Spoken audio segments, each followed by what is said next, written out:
Mon nom est Jean-Baptiste Gouache, je suis avocat d'enseigne, expert auprès de la Fédération française de la franchise. Je vais tenter de répondre aujourd'hui à la question que beaucoup se posent, est-ce que ça coûte cher de devenir franchiseur?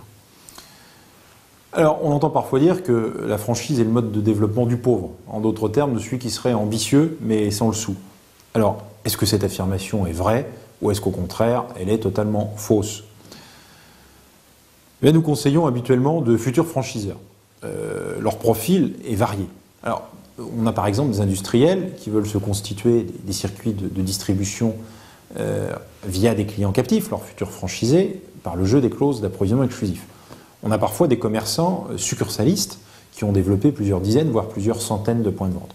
Bon, ces gens choisissent très clairement la franchise par choix stratégique, non pas par choix contraint, parce qu'ils ne disposeraient pas des capitaux propres nécessaires pour développer un réseau de distribution. Puis il y a aussi des commerçants qui ne disposent pas du même niveau de capitaux propres, qui ont un point de vente, 2 points de vente pilotes, et qui nourrissent cette ambition de se développer en franchise. Alors, quels sont les coûts de la franchise et quels sont les moyens nécessaires pour faire face à ces coûts? Il faut d'abord définir un concept commercial. Donc généralement, il faut recourir à un architecte spécialisé dans l'agencement de points de vente pour redesigner le concept. Il faut tester le concept. Alors, le coût va être extrêmement variable selon l'activité. C'est le coût d'un ou plusieurs sites en propre, idéalement, exploités sur 1, 2 exercices ou plus, de manière à parfaitement connaître les conditions d'exploitation du concept avant de le dupliquer en franchise.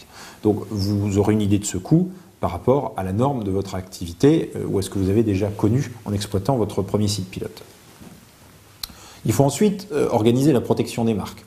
C'est de quelques centaines à quelques milliers d'euros si vous vous contentez d'une protection en France. Cela peut aller beaucoup plus loin, à des dizaines, voire des centaines de milliers d'euros, si vous choisissez de développer immédiatement votre marque à l'international. Vous devez ensuite acquérir un certain nombre de droits de propriété intellectuelle, comme par exemple les droits d'auteur sur le concept architectural, les droits d'auteur sur le logo, etc.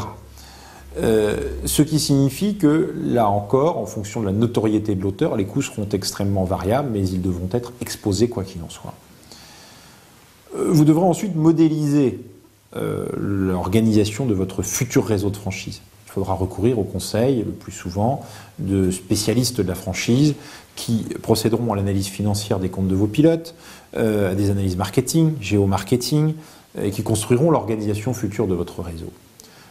Il y aura ici des honoraires à exposer. Il faudra ensuite formaliser un manuel opératoire, un document d'information précontractuel, un contrat de franchise, peut-être un contrat de réservation de zone, et tous les supports publicitaires nécessaires au recrutement des franchisés. Et puis il faudra lancer ce recrutement, donc exposer un certain nombre de dépenses avant de recruter les premiers franchisés. Ces postes peuvent varier considérablement dans leur montant, donc vous donner un montant ne serait pas très sérieux. Mais cela signifie en tout cas que le franchiseur ne peut en aucun cas être impécunieux. Se lancer en franchise suppose de disposer de capitaux propres et de moyens financiers propres à financer l'ensemble de ces postes et de suivre cette méthodologie que je viens de vous indiquer, constituée d'autant d'étapes obligatoires. Donc la franchise, c'est d'abord une décision stratégique plutôt qu'un choix forcé. C'est très différent de la succursale. Un succursaliste est propriétaire de son fonds de commerce, il bénéficie des cash flows liés à l'exploitation du fonds et il intègre l'ensemble des marges de la filière. Cela suppose en revanche des besoins de capitaux propres supplémentaires et il assume tous les risques liés à l'exploitation de chaque fonds de commerce. Avec la franchise, vous allez investir une bonne fois pour toutes dans des outils et puis ensuite ce sont vos franchisés qui investiront dans chaque point de vente. Il y a donc là un effet de levier financier important. C'est parfois peut-être pour cela qu'on dit que la franchise est la voie de développement du pauvre, mais elle ne l'est en aucun cas. C'est d'abord un choix stratégique, le choix d'une aventure contractuelle, le choix d'une aventure humaine. Le cabinet Gouache Avocat peut vous guider pour trouver et apprécier les coûts nécessaires au lancement d'un réseau si vous souhaitez vous en faire une idée précise pour ce qui concerne exactement votre projet.